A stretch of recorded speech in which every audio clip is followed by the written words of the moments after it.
Okay, so let me show you where those practice questions are. Okay, that's what I'm doing now. If you go to my website and you go here, online, quizzes, right here, click on that. Then you go way to the bottom where it says environmental physiology. Almost all those quizzes pertain to this first test. Antifreeze, deadly gases. Deadly gases, Ethan, raise your hand. Ethan's got an interesting, he's up here. Ethan's interesting position because he works for me and he's in this class. So I had to make this quiz. Did you try it? A little bit, yeah. Okay. Now what I have to admit is he did the majority of it, but I threw some questions in and then I always check for spelling and stuff like that. But there's 95 questions. They're not all perfectly on gases, but you get 25, and sometimes there's a picture. This type of cell in the alveolus secretes surfactant. So now remember, the test is everything we've had in lecture, all the reading, right? And then in the case, the video, right? The video on the table. So what's the right answer? Ethan, you tell me. It's type 2, but I took it and it said it was wrong. Okay, it said it was wrong. Okay, so I'll have to readjust that. What happens is there's a certain format. So thanks, yeah, that's why it's supposed to be type 2. And the kicker is surfactant is a lipoprotein that keeps sacs, the alveoli, open. So here's the kicker. If you take any of these quizzes and something doesn't seem right, if you could take a screen snap of it and then send me it, like this, because the kicker is every time a quiz is taken, the order of the questions and the questions are different. So it's like, does everybody know how you take a screen snap of that one? The snipping tool, and then you can just send it to me, okay? So anyway, yes, you guys are beautiful. Too bad. That's incorrect, but it's type, it's supposed to be right. Okay, let's go one more. Sorry, my God, someone gets that. Yeah. Okay, so that's the hyperbaric chamber, right? So there's 6 choices. Okay, anybody have any question on that? And then here's what happens. You just kill it, and then here's a little trick. When you come back again, it might ask you, do you want to resume where you started? Always say no. I guess, I mean, unless you want to go back to that same quiz. Say no, and then it just brings you up another bucket of 25. Okay. Anybody have any questions on that? So that'd be great practice. I mean, not thermal regulation, but almost all these other, even these two, would have something about the test. Okay. Now, I think I am recording on this, kind of. We're going to have the presentations. And let me put this up. And we're going to have Chris go first. Chris, you had the image that I sent you, right? Yeah, the toxicology one. Yeah, okay. Let me put it in here. Pretty move. Get out of the way. Just Stella. push her. Just push her.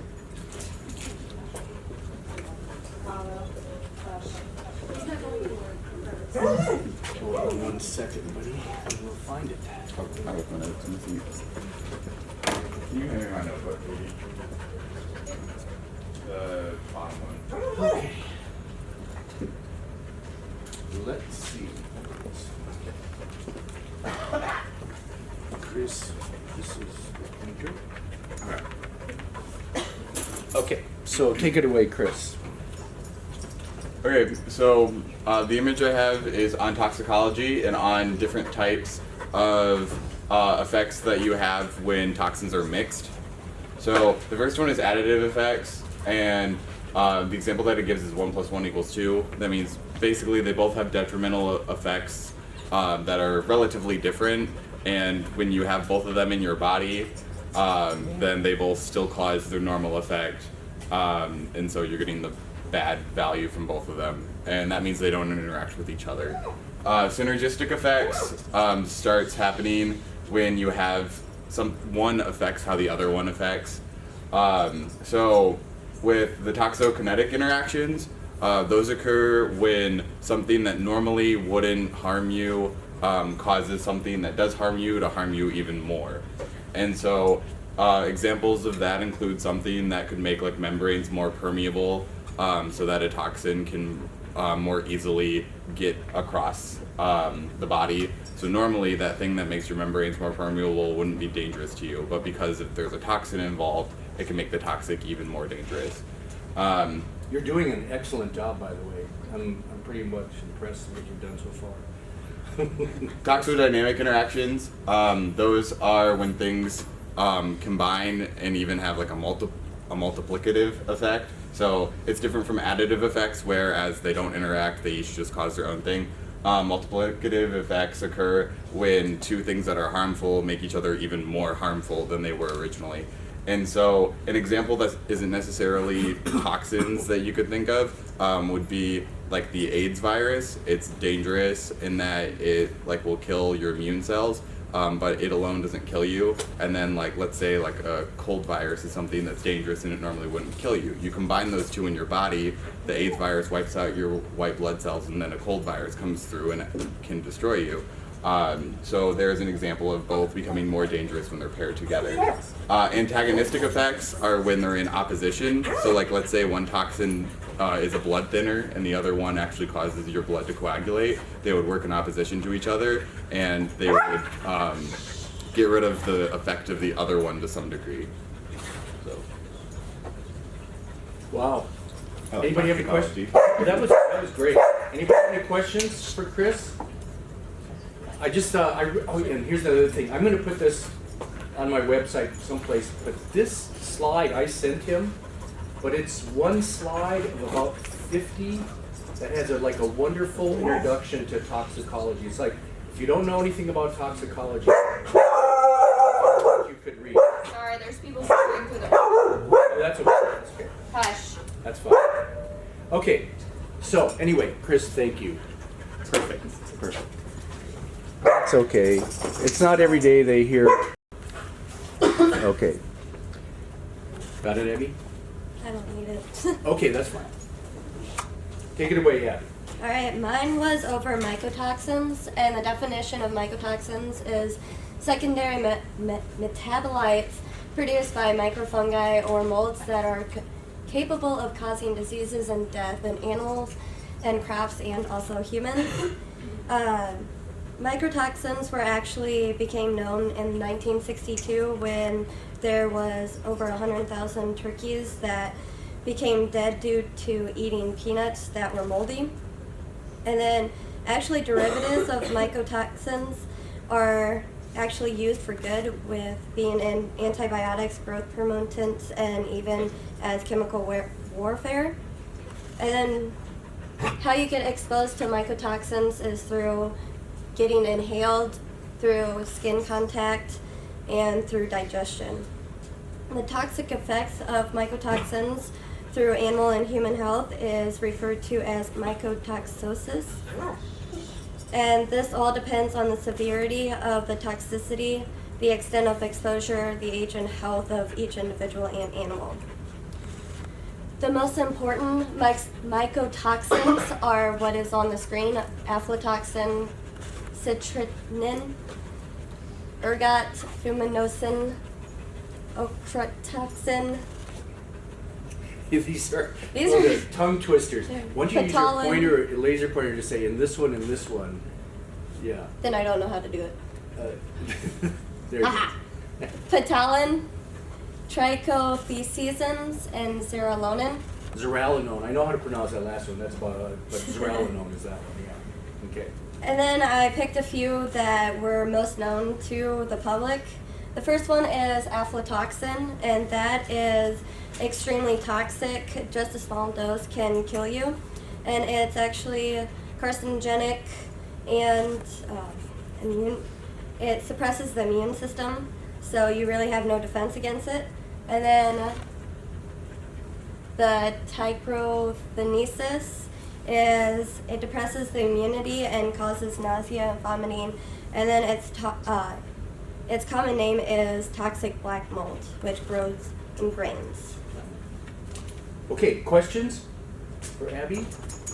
Remember, we had aflatoxin last time we met, and then it's also in the reading. And then I think zearalenone isn't going to be on the test, but I think it's on my list someplace, which I'll have to check. Okay, thank you. Excellent. Okay, then we've got Shannon. And Shannon is going to talk about xylitol. Okay, I don't really want to do that to start, but let's see what happens.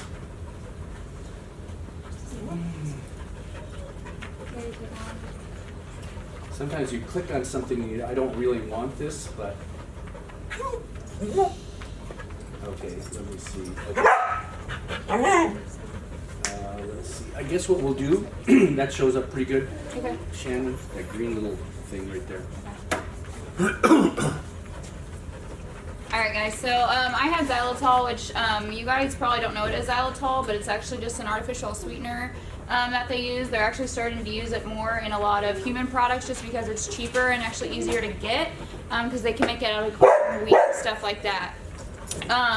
So xylitol doesn't affect humans at all because it does not stimulate the release of insulin when you guys eat it, but unfortunately for dogs, for some reason, when you eat the xylitol, it goes straight into their bloodstream and causes the release of insulin, which drastically lowers their blood glucose, and they can get hypoglycemic, which will then completely destroy the liver. So even small amounts are going to be really life-threatening for dogs. So here's just kind of a couple things that you can see that has xylitol in it. So a lot of people give their dogs peanut butter, so make sure you actually read the label because some peanut butters have xylitol and some don't. They're starting to put it in a lot more peanut butters because again it's cheaper for the sweetener and easier to get. Also toothpaste, chewing gum, a lot of candies, and toothpaste. I actually never heard of that one. So there is xylitol in your toothpaste. Wow. So you want to make sure that you don't have that around your animals and stuff like that, or have it in a high area so they can't get to it because unfortunately we see a lot of xylitol toxicities at the vet school, and most of the time even with using activated charcoal and stuff like that to induce vomiting, they still unfortunately usually don't make it. Can you tell us about one case you remember? Yeah, so And then maybe how it presented, and then the treatment? yeah, so about actually a couple weeks ago we had a German Shepherd come in who ate a whole pack of Mentos gum, and unfortunately Apollo. Even one piece of gum has such a small amount, or an okay amount of xylitol. So when they ate the whole pack, oh sorry. So when the dog ended up eating the whole pack, he seemed fine and everything. The owners had found the gum quite fast, so they had literally left for like 5 minutes and came back, and the gum package was completely ripped up, and it was a full. They had just bought it. So the dog came in, he was acting completely fine. As a precaution, they used activated charcoal, but unfortunately, the clients live 2 hours away, and so the dog is in its system for 2 hours. And unfortunately, even with the activated charcoal, the dog ended up getting liver failure and ended up dying in a couple days. Wow. Okay. And so it didn't really show any signs. Okay. Wow. Okay. That's interesting. Okay. Anything else? Oh, there's a question back here. Yes. Any other way to treat it? Did they give them glucose or anything like that rather than just It's kind of like when they give calcium, you really don't want to give that much glucose because you can offset everything. It's kind of like a teeter-totter effect. So usually if they try to implement glucose, it really doesn't help that much because it's slow to get into the bloodstream when you add glucose. And two, sometimes they overdo it and then you kind of go from hypo to hyperglycemia real quick. Well, hey. Okay. Stella. I know, Stella, you want to play. I know, I'm sorry. I'm sorry. So yeah, unfortunately it's more of supportive care and then just hoping that they caught it fast enough to cure it. Yep. That's a great example. I mean, I hate to say that's a great example, but that shows you how potent it is. So that's amazing how it, remember this is all testable material too. Xylitol lowers the amount of Glucose. glucose because it causes insulin release Insulin. from the pancreas. So now, then you said something about the liver. I mean, tell me. Yeah, so because since you have hypoglycemia, you start to damage the liver because it's hard to like filter the blood and everything. Because it's kind of like when you get hypoglycemia, your organs just start to shut down. The liver is the one that shuts down the first. Okay, so the xylitol doesn't have a direct effect on the liver? But unfortunately, because of the hypoglycemia, the liver is the one that gets affected first. Okay. So very interesting. Yeah. The other thing is, every time I go into a grocery store, I start reading the peanut butter labels. And from what I've kind of read also, that it's more the specialty brand peanut butters. It's not like the big brands where, that we all know, Jiffy and all that stuff. It's like, if you go into some of these health food stores where they'll have some special brands of peanut butter, like, special brands, then I think that's what they're putting xylitol. Yeah, the sad part is though, is they're gonna the bigger companies are thinking about putting it in because it is cheaper, and everything. If it's cheaper to make, we can make more money. Right. Unfortunately. And then that's going to be bad because some people won't realize they're giving xylitol to their dog. And because it doesn't show any symptoms, it sucks because the dog came in wagging its tail all happy and everything, and I checked his gums and his gums were pretty pale, and so I called it a stat, stuff like that, and unfortunately. And then so, you said it died not then, but A couple of days later. A couple of days later when it was back home? No, so they kept it at the ER because his mucous membranes never became normal again. Okay. And so they kept him on supportive care with fluids, IV fluids, stuff like that. And just, unfortunately, the damage because it was so much. Okay, amazing. Okay, thank you. I want to add a little bit about activated charcoal. Make sure that's in your notes because a lot of times that's a treatment for any kind of toxicosis. And here's what activated charcoal does. You ingest it, give the animal, and you can buy this at Walmart, activated charcoal, which is amazing. The animal swallows it or you swallow it, and material likes to bind to activated charcoal. So think of your intestines as like the lumen, right? Do you know the inside of your intestines is not in your body? Think about that, right? When something's in the lumen of your intestine, if it doesn't leave the lumen, and if it's like some poison, it's not going to hurt you. What hurts you is when it gets absorbed into the blood and stuff, right? So activated charcoal is a treatment, and think of a molecule that's got like a lot of little holes in it, and chemicals like to bind to activated charcoal. So the xylitol, it didn't work in this case, but xylitol would cling to the activated charcoal and not get absorbed into the body. Then the activated charcoal would go out with the feces. So the poison was never allowed into the body because, and this is neat about toxicology, inside the lumen, excuse me, the lumen of your intestine is not in your body. That's hard to figure, but for toxicology, if you can keep things in the lumen, it's not going to get to your body. Okay, activated charcoal. Sorry. Yes, you guys are great. Okay, super. Question here, go ahead. Okay, she said that when you do activated charcoal, it induces vomiting, but then you said that it gets released with the feces. So then Did you say it induced vomiting? Activated charcoal induces vomiting. Okay. Same with hydrogen peroxide, but they usually use activated charcoal. Okay. But again, it does too. It's still in the body. It doesn't completely expel, so it also expels in the feces. So, yeah, it wouldn't all come out. Yeah. So then the other kicker is maybe some would come out, but there's still some that's going to travel through the lumen of the And intestine. they want it that way because it coats the whole intestine. So, like he said, it can't go completely into the bloodstream at all. Yeah. Yeah, and maybe next time we meet after the test, I'll show you like a molecule. But think of a big, this is microscopic, of course, but think of a big molecule with a lot of binding sites for chemicals. And it's kind of non-specific. Things like to bind to activated charcoal. Okay. Now, sorry, I'm coughing here. I wanted to show you one bad thing that happened in Ohio this weekend. And the reason I'm going to show it to you is it doesn't have anything to do really with toxicity, but since you're an animal lover, and a lot of us are dog lovers, I want to show you this dog that's lucky to be alive. And sometime in one of your classes or sometime we could talk about the treatment of it, and Shannon might be another good person because maybe, have you ever seen a dog come into the clinic that looks like this? Now this was just this last week. Sorry, I gotta let gear get out of the way. It's on my blog. Come on, go down. Anyway, but it's very interesting. Then I've got to talk about the rest of the toxins here. Come on. Okay, by the way, while that's going on, did anybody see the new movie that came out? Oh, a dog to purpose? Yeah. Yes. How was it? It was good. I cried. It's a little controversial. Do you know why? Yeah. It's the way they train. Well, supposedly.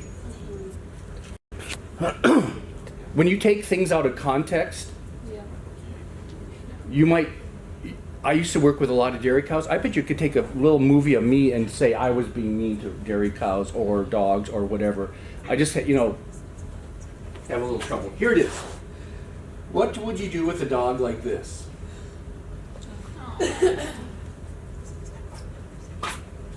That's a true case. That's Amos over in Ohio. What a great dog for anatomy class. Huh? I mean, I'm being facetious there. But look at how many bones you could count and everything. And I emailed somebody I know that's got a great background in nutrition. Ethan, it's my buddy in New Mexico, who I've never met. We're internet buddies. And he's rescued a dog like this before. And I said, what would you do with a dog like this? How do you bring it back? Because this condition didn't happen overnight. It was like this, right? And the worst thing you could do is try to go like this. Absolutely the worst. Brings up a neat little thing. I sent you that, Ethan, didn't I? A copy of that? Man, anyway, terrible. And then look at on the back there, those two open wounds. Okay. So now we're going to go through the last couple toxins here that's going to be on the test, because we're going to go through chocolate. Okay? We're gonna go over that chart. The chart. I made a video. Okay. Check on, let me show you where that is, make sure everybody's on the same page. You would go to my YouTube, and all our lectures are here. Yeah, I'm glad you asked that so I can show you this. There it is right there. Summary table of toxic gases. And I show it to you, but I go through it and fill it out, okay? Okay, so we're down to antifreeze. So of course you're going to read this, but I'll just use this as a prompt. Ethylene glycol is the poison, or is the chemical in antifreeze. It's very sweet. I'm not going to ever try it, but they say it's sweet and it smells good to dogs especially. So this is especially poisonous to dogs because dogs like sweets, right? If you're a dog lover, anything sweet, like the gum, the chocolate, which is coming up here. Cats don't groove on as much sweets. They tend not to have so many poison cases, but in this case, it's very dangerous, and this reading will show you it's got ethylene glycol. Some of the reading talks about how companies are putting what's called a bittering agent into the antifreeze, and that makes it bitter to the taste, but I guess I still think you get a lot of poison cases. They do make another antifreeze that doesn't have ethylene glycol in it, and you might say, why doesn't everybody do that? Here's the kicker, it doesn't work as good as the regular antifreeze. Antifreeze is very particular. If you're a gearhead at all, you can't mix antifreezes. It goes bad. There's things to do, but it's kind of special, okay? So ethylene glycol is the antifreeze, very sweet for dogs. You can read that case. Here's another reading of it. Symptoms, pathophysiology, of course, that's always something you're going to read. What system is being affected? Okay. And then there's antidotes that are in there. Shannon, how about any recent cases of antifreeze come in? Not really. No, I haven't talked to Okay. anybody. But when we hear, if Bree also works there, and Maddie. But if we hear anything antifreeze wise, we have them call poison control before they come in, so they have a case number and they can talk with them. But unfortunately, poison control costs money. So Say it again. poison control costs money. Oh, yeah, It's yeah. like $70, Yeah. which kind of sucks for people, but we have to do it anyways because for us, we want to know, and they have all that information of if the dog ate a cup or a half a gallon or stuff like that. So, Okay.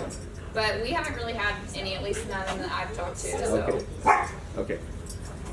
Okay. And then, before I forget, when I go into the next chocolate, Alyssa, are you going to stay? Yeah. Okay, I mean, do you have time to do the swab near the end here? Okay. Okay, then let's do chocolate. Now, one thing to remember about chocolate, there's two chemicals in there. And of course, someplace in the reading I'm sure has got it. It does have caffeine in it. But perhaps the more poison chemical is theobromine. Theo, I'm not sure if it's even up there, but theobromine, it's all one word. Theo and then bromine. Okay? And the thing about chocolate, the darker the chocolate, the more poisonous. So, there's white chocolate, then there's milk chocolate, and then the darkest, is that called baker's chocolate? Baker's If I remember chocolate. right? Yeah. And that's going to have the most bad chemicals in it. So the darker the chocolate, the more poison. And I'm not sure if this meter, I haven't even clicked this one. Let's see if this, okay. Oh, sorry. I didn't even realize there was a meter for the, look at this. You put the dog's weight in and the type of chocolate. I'll have to explore that. Okay, so chocolate. That's our last chemical. That's where the test goes to, right through here. So we could draw a line. And the test on Wednesday is going to be on all those things above there. Okay, I'm going to end there. If you want to stay and watch this swab, the DNA thing, we're going to do that up here. We might want to put leashes on the dog so we don't lose them down in the hallway. Remember, this room is available for the next 2 hours. You could take a nap. What if somebody came by in the hall and everybody's got their head on the desk sleeping? Wouldn't that be kind of a good, funny thing to do? Anyway. Okay, so yeah, let's do this in just a little bit. Okay, remember, Lily, G126, I'll probably send an email out. Okay. Yeah, it says swab for 60 seconds instead of 30 if you're worried about hitting cells, but Okay. you get a lot of drool, it says. Look at that beautiful Stella. She's so pretty. They're all pretty, yeah. Look at these guys. Now they're wondering, hey, what are you guys doing to Stella? So, Alyssa, I thought it looked different. It's not quite. Yeah, But- so this is oral, and it's saying if you were doing bovine or ovine, it'd be nasal. So that's interesting. Did it say bovine and ovine? Yep. Really? You do it nasally, and this is canine and equine, you do orally. Do not spill. Yeah. Do you need somebody to hold that container? It should be okay. I'm just gonna swab her. So, okay, yeah, go ahead. You do it. She is so good. Look at her. She's like, this is her third DNA test, by the way. She's She's a pro. yeah. I just want to make sure it gets cells. Now these guys are purebreds, aren't they? Yeah. I've done some purebreds, but I've stopped now because it's boring when it comes back. Exactly, I don't blame You know what I mean? No, and I have their pedigrees back to Yeah. almost 100 years. Yeah. I hope that we get a different result for like the mixed breeds for her because we knew Staffordshire Terrier. But Yeah. Okay. Because she's 3/4 Staffordshire Terrier. Staffordshire Terrier. Okay. Alright, you don't have any. And your scarf. I know my aunt did that. Okay, and Apollo and Midas, where are they going? Are you going home now? Yeah, I'm taking them home. Okay. But- None of my other teachers would let me bring them. Okay, so I was like, hey, do you care? I know to about sit? on Wednesday. Are you on campus like the hour before this class? Yes. Okay, because I have reading. In Oh, and I have to watch Yeah, I her? don't think Oh, Dr. that's going to be Summer really No, tough. he won't, because I asked if I You could asked bring him, them he said today, no? and he said no. he's so fun. Yeah, he was like, no. So And we'll I work said, it out. well, We're, 3118 is for breedings then. oh yeah, and Right next to the office. just send me an email. Or, Yeah. So you want me to babysit at Yeah, 10:30 Wednesday? From 10:30 to this, Yeah. till 11:30.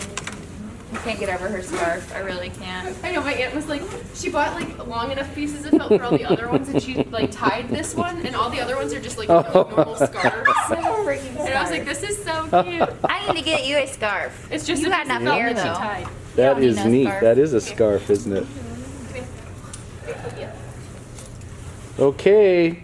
Excellent. Thank you. Thank you. I love that scarf. So cute. She likes it too. She She's doesn't like, mind. oh yeah. Does she like it? Scarf. Okay. She likes to be warm. See you guys. Thank you. Appreciate it. Be good.